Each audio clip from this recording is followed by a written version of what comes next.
Bismillahirrahmanirrahim. Assalamualaikum warahmatullahi wabarakatuh.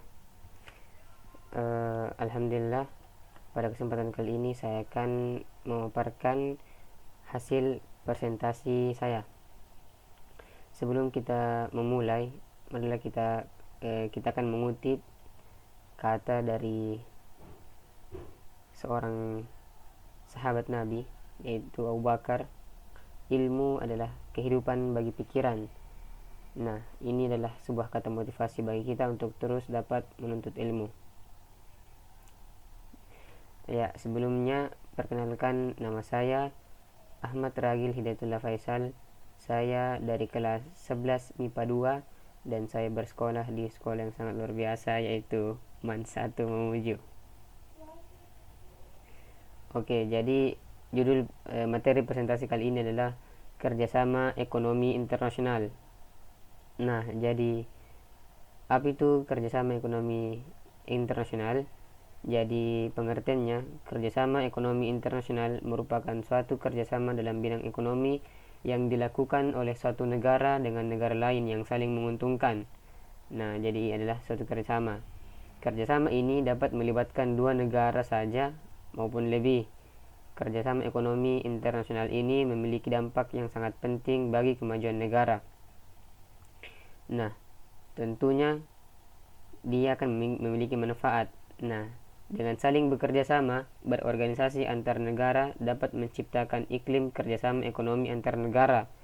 Dengan begitu dapat mempercepat pertumbuhan dan kestabilan ekonomi negara tersebut. Manfaat kerjasama ekonomi internasional tidak hanya sebatas itu saja. Ternyata ada manfaat lainnya, antaranya dapat meningkatkan pendapatan negara, menjaga kestabilan harga dalam negeri, memperluas ketersediaan lapangan kerja, mempercepat pembangunan nasional, dan alih teknologi. Sehingga faktor-faktor ini dapat membuat negara kita Indonesia memiliki pertumbuhan dan kestabilan ekonomi yang semakin meningkat. Nah, badan dan lembaga. Dalam pembagiannya, bentuk-bentuk kerjasama ekonomi internasional dibagi menjadi beberapa bentuk, yaitu berdasarkan letak geografisnya, berdasarkan banyaknya negara peserta, dan berdasarkan tujuan dan lapangan usaha. Masuk ke poin A. Poin A yang pertama yaitu kerjasama ekonomi internasional. Kerjasama ekonomi antar negara yang diikuti oleh negara dari berbagai belahan dunia. Contohnya itu adalah World Bank Group. Bank Dunia didirikan pada tahun 1944 yang berkedudukan di Washington DC, Amerika Serikat. Lembaga ini bertugas memberikan bantuan ekonomi untuk perbaikan usaha-usaha dalam bidang pertanian, industri, jalan raya, dan pembangunan negara-negara di dunia. Biasanya dengan memberikan bantuan kredit jangka panjang untuk negara-negara berkembang dengan bunga yang rendah. Nah, yang berikutnya adalah WTO atau World Trade Organization, adalah organisasi yang dibentuk di Jenewa, Swiss tahun 1947, bergerak di bidang perdagangan internasional untuk mempertahankan tata niaga internasional dan mengatur perdagangan secara umum. Tujuan pembentukan WTO adalah menghilangkan atau mengurangi tarif bea yang menghambat perdagangan antar negara dan menyelesaikan sengketa dagang di antara anggotanya. Oke, lanjut.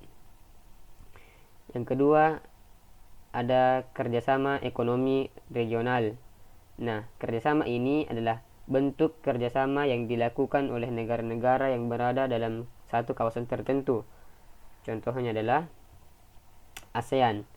Nah, ASEAN atau Association of Southeast Asian Nations merupakan lembaga kerjasama regional negara-negara Asia Tenggara di bidang seperti ekonomi, sosial, budaya, dan politik yang didirikan pada tanggal 8 Agustus 1967 di Bangkok, Thailand. ASEAN terdiri dari 10 negara, yakni Indonesia, Thailand, Filipina, Malaysia, Brunei Darussalam, Vietnam, Kamboja, dan Laos. Oke, lanjut. Yang berikutnya ada AFTA atau ASEAN Free Trade Area adalah kesepakatan perdagangan bebas antara negara-negara yang tergabung di dalam ASEAN. Tujuan berdirinya AFTA adalah sebagai berikut. Yang pertama, meningkatkan pertumbuhan ekonomi yang merata dan berkesinambungan. Yang kedua, meningkatkan ekspor dan impor. Dan yang ketiga, meningkatkan investasi bagi negara ASEAN. Lanjut. Yang ketiga, ada kerjasama ekonomi antarregional. Nah, kerjasama ini dijalankan oleh dua lembaga ekonomi atau lebih antar wilayah regional. Nah, contohnya adalah ASEM, Asian European Meeting, dibentuk untuk membicarakan permasalahan-permasalahan yang melibatkan negara-negara Eropa dan Asia. Forum ini membahas berbagai hal yang tidak dibatasi, tetapi selama ini membicarakan aspek ekonomi, politik, strategi pertahanan, pendidikan, kebudayaan, dan lingkungan hidup. Berikutnya ada APEC, Asian Pacific Economic Cooperation, merupakan forum ekonomi untuk meningkatkan kerjasama dan liberalisasi perdagangan yang meliputi semua ekonomi besar di wilayah Asia Pasifik. Nah, pertama kali dibentuk pada tahun 1989 saat pertemuan tingkat menteri negara-negara Asia Pasifik diadakan di Canberra, Australia. Oke. Nah, masuk ke poin B, berdasarkan banyaknya negara peserta. Nah, poin pertama yaitu ada kerjasama ekonomi bilateral. Nah, kerjasama bilateral adalah bentuk kerjasama ekonomi yang dilakukan antar dua negara. Kerjasama ini terjadi karena kedua negara saling mendapat keuntungan atau kedua negara memiliki hubungan yang sangat baik. Contohnya, hubungan yang dilakukan oleh Arab Saudi dengan Indonesia tentang ibadah haji. Oke, masuk ke poin kedua, ada kerjasama ekonomi multilateral. Kerjasama multilateral adalah kerjasama antar dua negara atau lebih. Contohnya NAFTA, nah, North American Free Trade Agreement, dan OPEC, Organization of Petroleum Exporting Countries. Oke. Next. Oke, masuk ke poin C, berdasarkan tujuan dan lapangan usaha. Nah, poin pertamanya ada berdasarkan lapangan usaha yang sama. Jadi, kerjasama ekonomi ini dilatar belakangi oleh kesamaan bidang usaha. Nah, contohnya negara-negara yang memiliki lapangan usaha yang sama pada sumber minyak membuat OPEC. Jadi, dalam suatu kerjasama ekonomi itu sebenarnya saling terikat, saling ikat mengikat. Jadi mungkin dalam bahasan materi yang satu tetap dimasukkan bahasan materi yang sebelumnya. Nah, karena memang saling berkesinambungan. Oke, lanjut. Poin keduanya ada berdasarkan tujuan yang sama. Nah, sebelumnya tadi ada berdasarkan usaha yang sama, sekarang tujuan yang sama. Nah, kerjasama ini dilatar belakangi oleh tujuan yang sama.